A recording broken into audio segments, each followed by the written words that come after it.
আসসালামু আলাইকুম, hello viewers, কেমন আছেন? আশা করি সবাই ভালো আছেন। এখন আমি আছি চায়নার ফুজু সিটিতে। ফুজু সিটির একটা ইউনিভার্সিটি, মেডিকেল ফুজু ইউনিভার্সিটির পাশেই একটা গ্রাম টাইপের, গ্রামীণ না, একটা বাজারে গেছিলাম, কাঁচা বাজারে গেছিলাম। মাংস, মাছ এবং এই বিভিন্ন সবজির দোকান, ওগুলিতে গিয়েছিলাম। তারপর আসার মধ্যে এই রাস্তা, রাস্তা দিয়ে আস্তে আস্তে কিন্তু রাস্তার দুই পাশটা আমার এত ভালো লাগতেছে। এটা হচ্ছে কিন্তু সিটি কর্পোরেশনের গাড়ি, কি জানি গাড়ি কি করছে এখানে। সিটি কর্পোরেশনের গাড়ি সামনে যেটা দেখলাম, রাস্তার এই কারণে ভিডিও করতেছি। দুনো পাশে গাছ এবং বিল্ডিংগুলো, একটা জিনিস দেখতেছেন যে এখানে বিল্ডিংগুলো সমান সমান, এই পাশে পাঁচতলা ছয়তলা, এই পাশে ছয়তলা, কিন্তু সমান মিডল। দেখেন কীভাবে গাড়িগুলো তারা ইয়ে করে সমান সমান বিল্ডিং। মানে একটা যে হাইরাইজ বিল্ডিং, যে এলাকায় হাইরাইজ বিল্ডিং চায় না, ওই এলাকায় হাইরাইজ বিল্ডিংই থাকে। আর যে এলাকায় হাইরাইজ বিল্ডিং এই পাঁচতলা, এখানে সমানে এই সাইড প্লটে পাঁচতলা থাকে। এখানে দেখেন গাড়ি ওয়াশ করে, বেশ সুন্দর করে গাড়ি ওয়াশের মনে হয় সুন্দর করে বেশি গাড়ি ওয়াশ করা এখানে। হাঁটতে হাঁটতে সকালবেলা মোটামুটি আজকে অনেকক্ষণই হাঁটলাম। কালকে হাঁটতাম তাহলে আরও অনেক কিছু দেখতে পারতাম। কালকে তো আসলে নতুন আসছি, মাংস মহম্মান বোঝাটা বড় কঠিন। হাসানের সাথে তো প্রথম মিশি নেই, পরে আসছি মিশছি কালকে মোবাইল কিনে দেওয়ার পরে।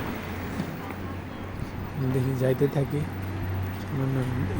মূলত আমার কথা রইল, ধরেন যেখানে পাঁচতলা বিল্ডিং, এর পাশে কিন্তু হাইরেজ বিল্ডিং নেই। আবার যেখানে হাইরেজ বিল্ডিং, এখানে কিন্তু আবার পাঁচতলা ছয়তলা একতলা দুতলা বিল্ডিং নেই। এটাই আমার মনে করেন সাজানোটা, পরিকল্পনা মাফিক তারা যে আজকে থেকে 100 বছর পরে কী হবে সেই অনুসারে পরিকল্পনা মাফিক যে সাজাইতেছে, এটি আমার হচ্ছে মূল কথা। সুন্দরভাবে আজকে এই চায়না থেকে চলে যাব। আজকে আমার ফ্লাইট হয়েছে 7টায়, ফুজু থেকে গোয়াংজু থেকে কালকে রাত্রে 6টার দিকে, আজকে রাত্রে 6টা থেকে গোয়াংজু থেকে চলে যাব। 6টা থেকে 6টায় ফ্লাইটে উঠবো। সকাল 4 ঘন্টা লাগে বাংলাদেশে বসতে হইয়া গোয়াংজু থেকে। এখন আমি রাস্তা একটু দেখে ক্রস করতে হবে, প্রচুর গাড়ি। দুনো পাশে কিন্তু গাড়ি আর গাড়ি প্রচুর। এখানে যারা আপনারা চায়না আসবেন, এই লেখাপড়া বা স্টাডি পারপাসে হোক, যে পারপাসে আসেন, পরিশ্রমী হলে মোটামুটি অনেক কিছুই করা সম্ভব চায়না থেকে। দেখেন কাপড় দুটো যাচ্ছে, রাস্তা পারাপার হবো চিন্তা অন্যদিকে দিতেছে।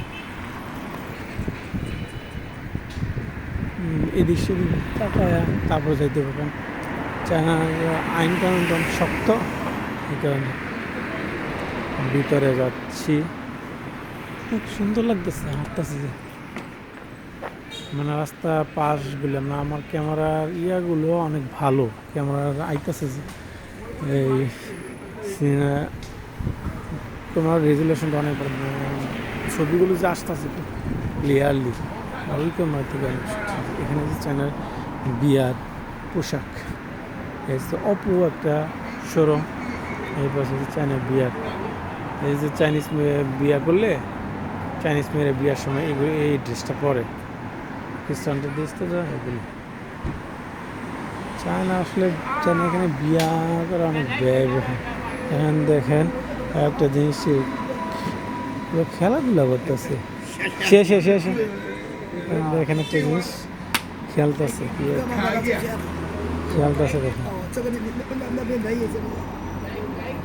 দেখেন কি খেলতেছে। এটা আমার আলাদা একটা ব্লগ, কি খেলতেছে ভালো লাগতেছে না, সময় কাটাচ্ছে তারা।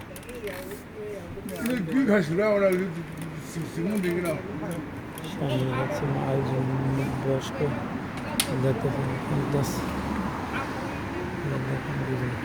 মনোযোগ সহকারে আমি কী করতেছি তাদের জানার দরকার, কাজ নিয়ে আমি এই মার্কেট থেকে মোবাইল কিনছিলাম, ঠিক আছে। এই মার্কেট থেকে মোবাইল কিনছিলাম, এখানে পাশে যে এখান থেকে অনেকগুলো চেয়ার আমার এত সুন্দর কল্পনা করা যায় না।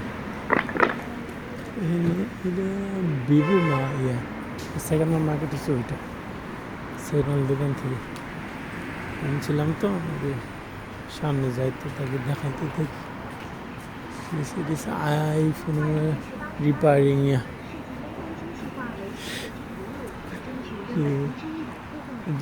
দেখতেছেন আমার কি কেমন লাগতেছে, দেখাচ্ছে আমার। আসলে কালকে হাসান ভাই বলতেছে যে আপনি কি এখান থেকে যাইতে পারবেন নাকি, আমি তো যাইতে পারবো না কেন। তো মার্কেট ঘুরে এখন বাসা চলে যাচ্ছে। সাথে এখন এই গাড়িগুলো আছে সিটি কর্পোরেশনের ভিতর দিয়ে, মানে অনেকে পার্সোনাল গাড়িতে যায়, অনেকে গাড়ি ছাড়া বাসতে যায়।